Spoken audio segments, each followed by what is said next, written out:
Good morning दोस्तों। हम लोग जो है 2002 की जो है प्रश्न पत्र पढ़ रहे थे टीजीटी हिंदी का। तो इस क्वेश्चन तक पढ़े थे। अब उसके आगे पढ़ेंगे। लेकिन सर्वप्रथम आप लोगों को गुड मॉर्निंग या शुभ प्रभात, क्योंकि ये हुआ कि पढ़ा जाए, अब श्री गणेश किया जाए। देखिए 31 नंबर का क्वेश्चन है, बलदेव खटीक किसकी कविता है? बलदेव खटीक किसकी कविता है? लीलाधर जगोड़ी की कविता है। देखिए हम लोग बलदेव खटीक लीलाधर जगोड़ी की उल्लेखनीय कविता है। इसके अलावा जगोड़ी की इस व्यवस्था में कविता प्रसिद्ध है। नाटक जारी है, बची हुई पृथ्वी इनके प्रमुख कविता संग्रह है। देखिए 32 नंबर का क्वेश्चन है, संदर्भ के लेखक कौन है? संदर्भ नामक कृति कौन लिखे हैं? डॉक्टर विनय शर्मा हैं, विनय हैं। देखिए डॉक्टर विनय के विनय जी ने संदर्भ एक संयुक्त कवि प्रयास है। इनकी प्रमुख कृति है एक पुरुष और दूसरा राग और पुनर्वास का दंड। एक पुरुष और 8वें दशक की प्रबंध कृति है। एक पुरुष कब लिखा गया? 8वें दशक में। 8वें दशक में जो है एक पुरुष नामक कृति जो है विनय शर्मा के द्वारा जो है लिखा गया। देखिए 33 नंबर का क्वेश्चन है, मोचीराम पटकथा के लेखक कौन है? तो धूमिल हैं, सुदामा पांडे धूमिल की बात कर रहे हैं। जो है इन्होंने मोचीराम नामक जो है काव्य लिखा है। अब देखिए 34 नंबर का क्वेश्चन है, समाधि लेख के लेखक कौन है? समाधि लेख किसके द्वारा लिखी गई है? श्रीकांत वर्मा के द्वारा लिखी गई है। अब देखिए 35 नंबर का क्वेश्चन है, आत्मजयी के लेखक हैं। आत्मजयी कौन लिखे हैं? जो है कुंवर नारायण के द्वारा आत्मजयी नामक काव्य संग्रह जो है लिखा गया है। देखिए आत्मजयी कुंवर नारायण की रचना है। इनकी प्रमुख काव्य कृतियाँ हैं, तीसरे सप्तक में संकलित हैं। जो है कुंवर नारायण किस सप्तक में है? तीसरे सप्तक में।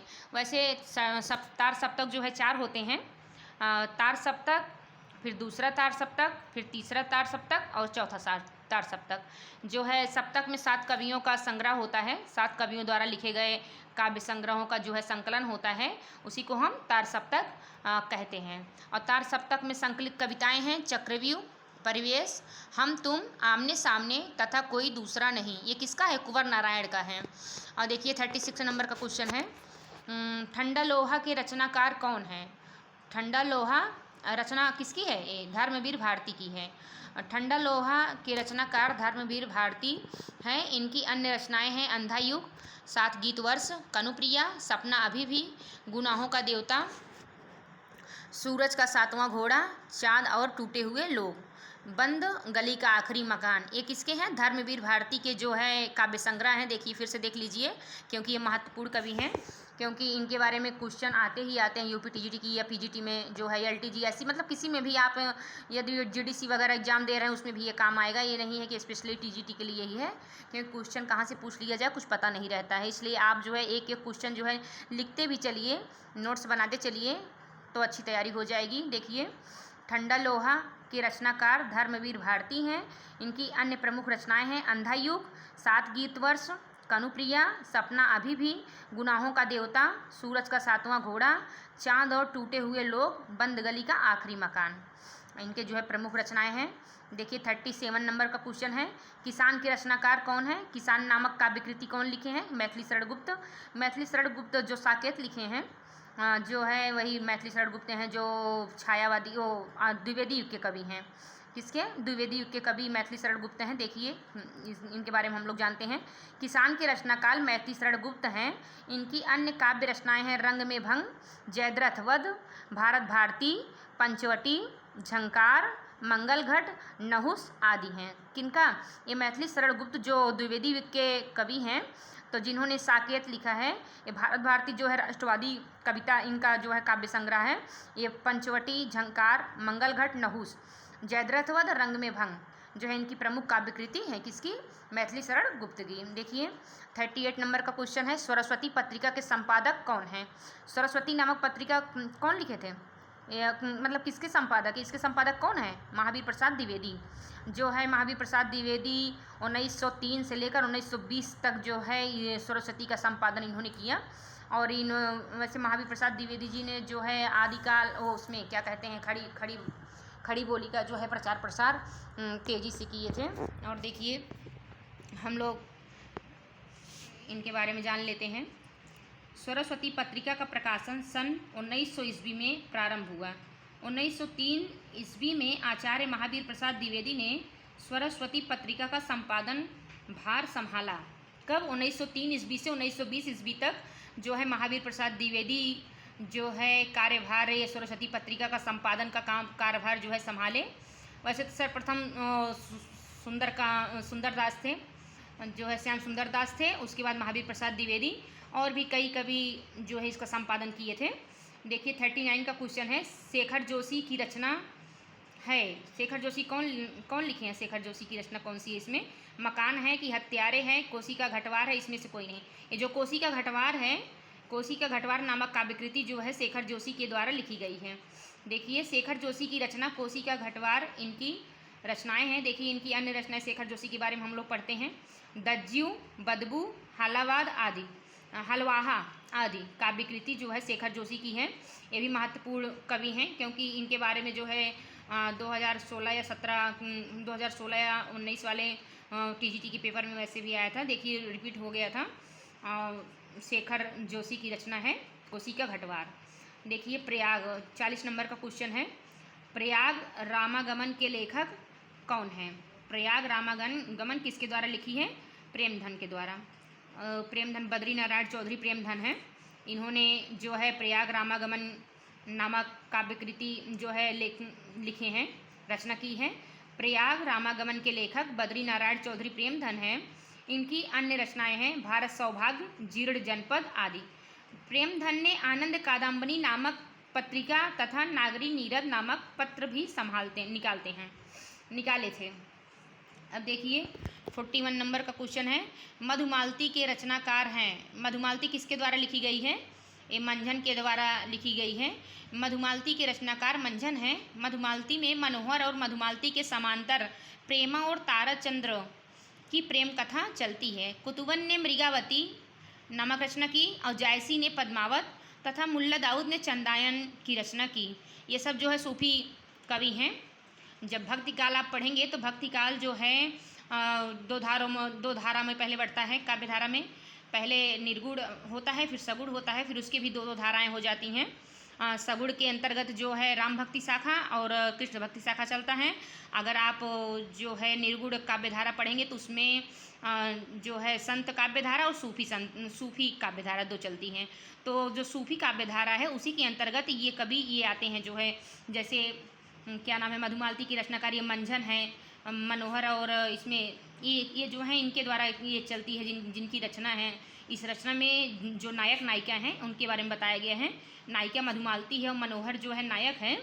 मधुमालती के समानांतर इसमें जो है प्रेमा और ताराचंद्र की भी कहानी चलती है। ये भी नायक नायिका नहीं है लेकिन उपनायक नायिका हम लोग बोल सकते हैं। तो देखिए कुतुबन भी सूफी काव्यधारा के हैं। इन्होंने मृगावती लिखा। जायसी का पद्मावत तो वैसे भी जानते होंगे क्योंकि ये 57 खंड में बटा हुआ है। जायसी का बहुत महत्वपूर्ण ग्रंथ माना जाएगा। मुल्ला दाऊद चंदायन की रचना है। और देखिए ये 42 नंबर का क्वेश्चन, सहजयान के प्रवर्तक कौन है?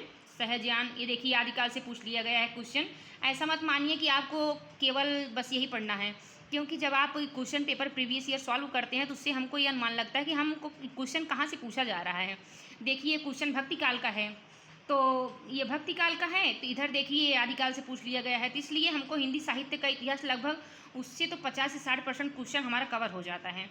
तो इसलिए हमको भक्ति काल आदिकाल से लेकर पूरा आधुनिक काल तक एक एक लाइन विस्तृत व्याख्या सहित अच्छे से पढ़ना है, ताकि ये पता चले क्वेश्चन कहाँ से पूछा गया है। देखिए ये जो सहजयान है, सहजयान के प्रवर्तक कौन है? सरापा हैं।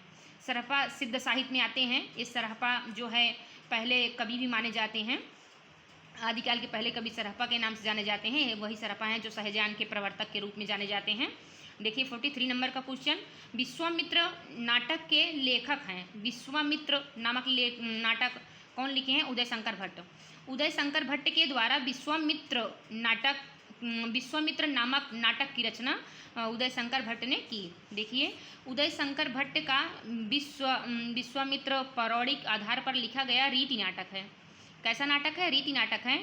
इन्होंने पौराणिक आधार लेकर इन्होंने राधा एवं मत्स्यगंधा आदि रीति नाटकों की रचना की। तो जो है विश्वामित्र नामक नाटक के रचनाकार कौन है? उदय शंकर भट्ट हैं। ये कैसे नाटक की रचना की? पौराणिक रचना। वैसे पौराणिक रचना हम किसे कहेंगे? जो है पुराणों में लिखा गया है, जो पुराणों का आधार बनाकर जो रचना करते हैं उन्हें हम पौराणिक नाटक, या जैसे कहानी भी कुछ लिख देते हैं, जो है संस्मरण तो नहीं लिखा जाएगा क्योंकि संस्मरण किसी व्यक्ति के आधार पर लिखा जाता है।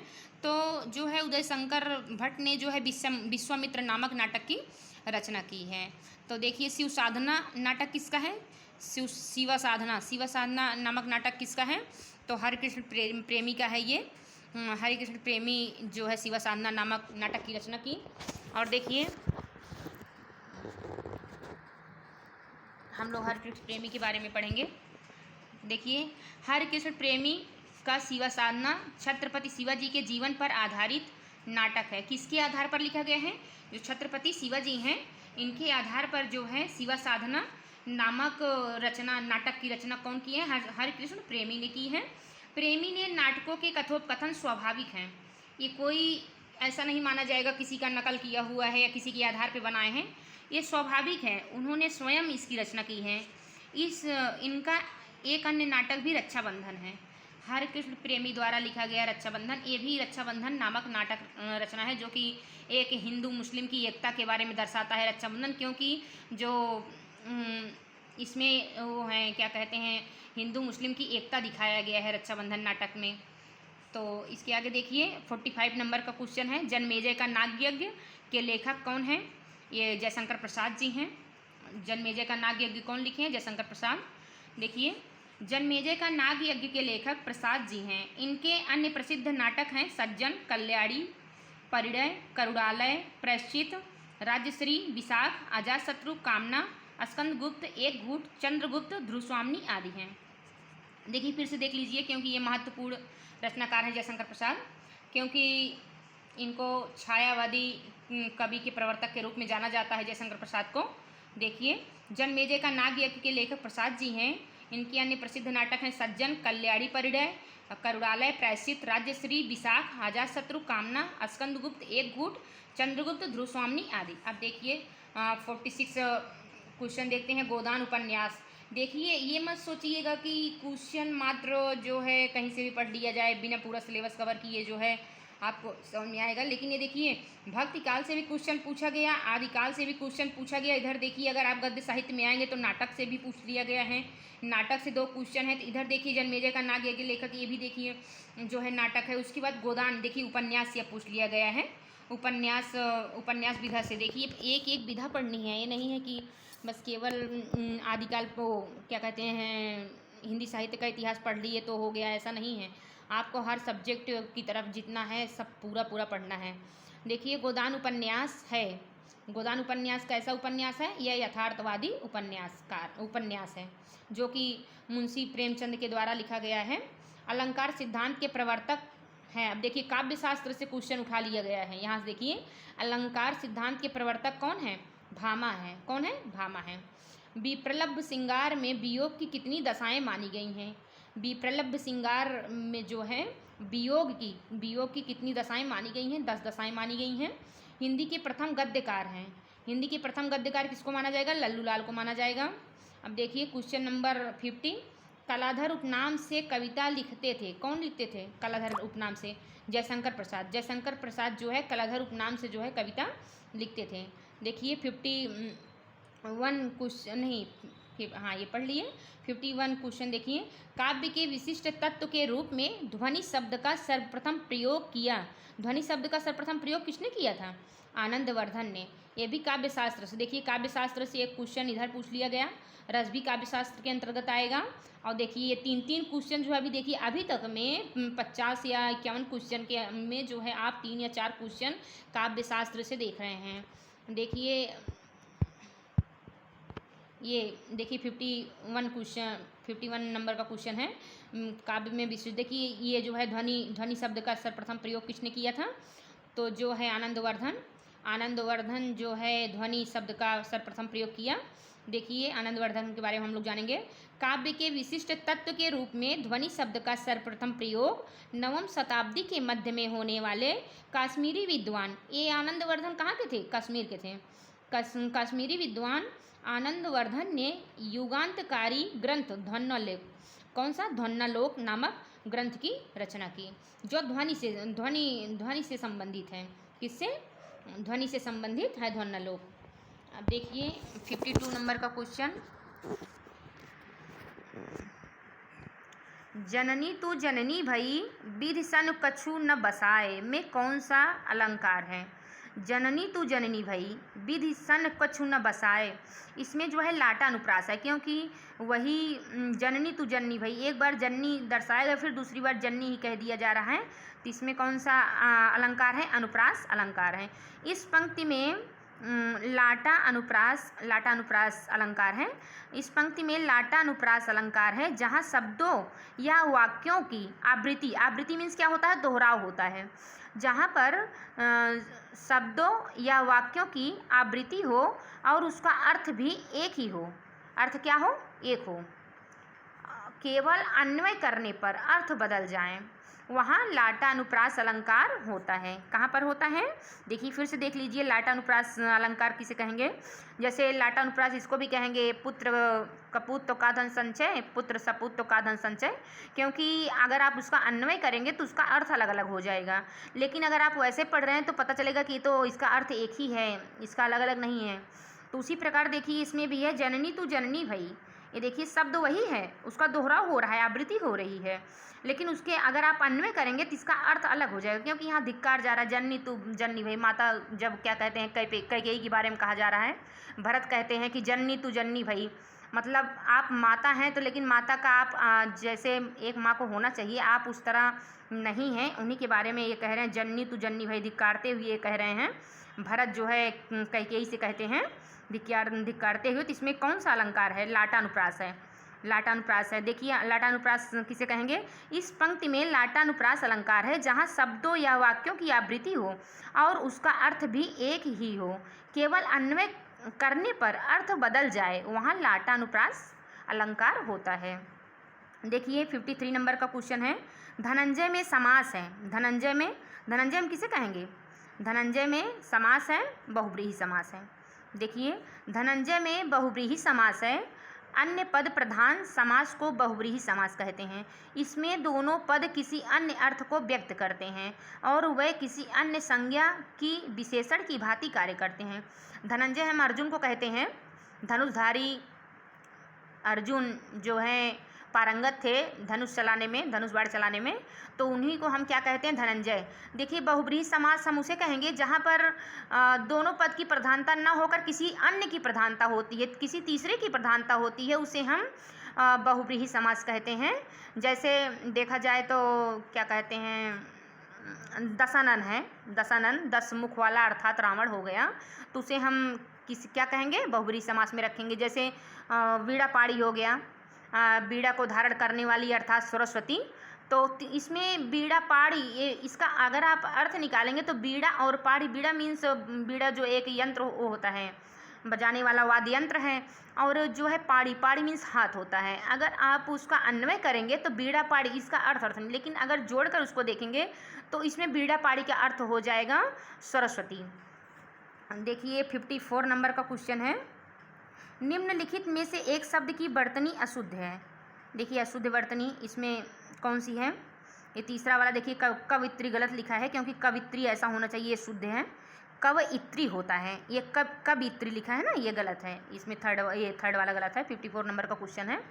और देखिए 55 नंबर का क्वेश्चन है, बांगरू। देखिए अब भाषा से पूछ लिया गया है क्वेश्चन, भाषा विज्ञान से। बांगरू किस उपभाषा वर्ग की बोली है? तो जो है ये पश्चिमी हिंदी की बोली है, पश्चिमी हिंदी के अंतर्गत आती है बांगरू। बांगरू को हरियाणवी भी कहा जाता है, यह पश्चिमी हिंदी की बोली है। पश्चिमी हिंदी के अंतर्गत ही खड़ी बोली आता है, जो है बांगरू भी आता है। पश्चिमी हिंदी की अन्य बोलियाँ देखिए, अभी हम बोल ही रहे थे तब तक आ भी गया। पश्चिमी हिंदी की अन्य बोलियाँ कौन है? खड़ी बोली या कारवी, कौरवी, ब्रजभाषा, बुंदेली, कन्नौजी आदि। देख लीजिए इसको लाइन जो है आप इसको जो है अपने नोट्स में ज़रूर लिखिएगा, क्योंकि क्वेश्चन यहाँ से पूछे जाते हैं। जब भाषा विज्ञान से क्वेश्चन उठाता है तो यहीं से पूछ लिया जाता है, पूछ लेता है जो है आयोग। पश्चिमी हिंदी किसके अंतर्गत है? इसके अंतर्गत और बोलियाँ आती हैं, खड़ी बोली या कौरवी, ब्रजभाषा, बुंदेली, कन्नौजी आदि। अब देखिए 56 नंबर का क्वेश्चन है, बूंद आघात सहे गिर कैसे, खल के बचन संत सह जैसे।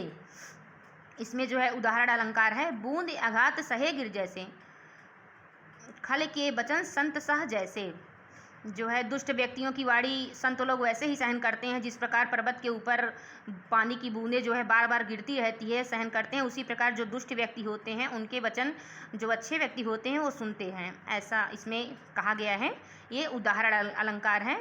देखिए जैसे कैसे, जैसे जब आ जाता है तो वहाँ पर कौन सा अलंकार होता है? उदाहरण अलंकार होता है।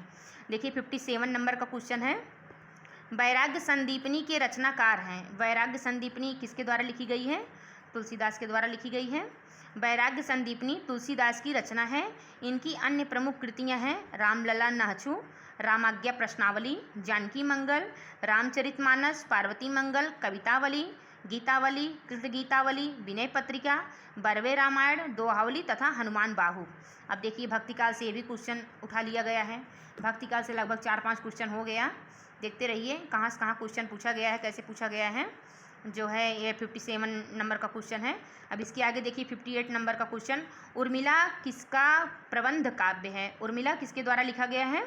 इसमें से कोई नहीं उर्मिला, क्योंकि देखिए उर्मिला कौन लिखे हैं? बालकृष्ण शर्मा नवीन का प्रबंध काव्य है। कौन लिखे हैं? उर्मिला। उर्मिला जो है बालकृष्ण शर्मा नवीन के द्वारा जो है प्रबंध काव्य है।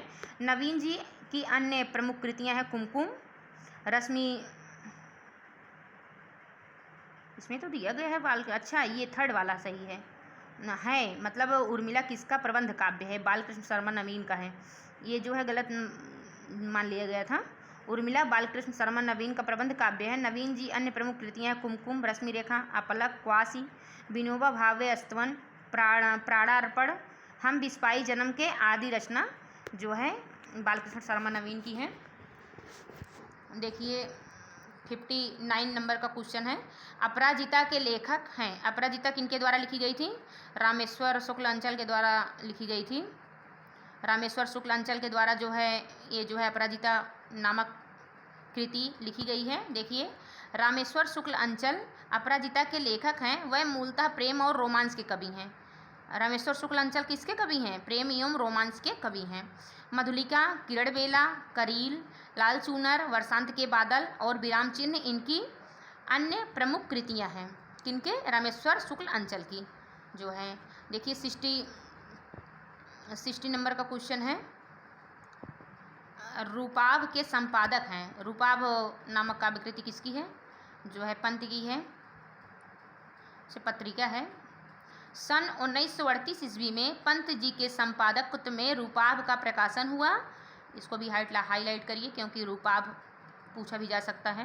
कुछ कहा नहीं जा सकता कि क्वेश्चन सरल आएंगे कठिन आएंगे, क्योंकि 2021 का पेपर इतना टफ था और 2026 में एग्ज़ाम हुआ तो इसका पेपर एकदम हलवा आ गया, एकदम सरल, लेकिन तब भी मेरिट बहुत हाई चली गई थी। कठिन आना चाहिए था, पता नहीं कैसे सरल आ गया इतना ज़्यादा। देखिए इसके आगे, यह मुख्यतः प्रगतिशील विचारधारा का पत्र था, किंतु इसमें प्रगतिवाद शब्द नहीं आया है। अब देखिए हम लोग 60 नंबर क्वेश्चन तक रखते हैं। अब इसके आगे हम लोग कल पढ़ेंगे। धन्यवाद।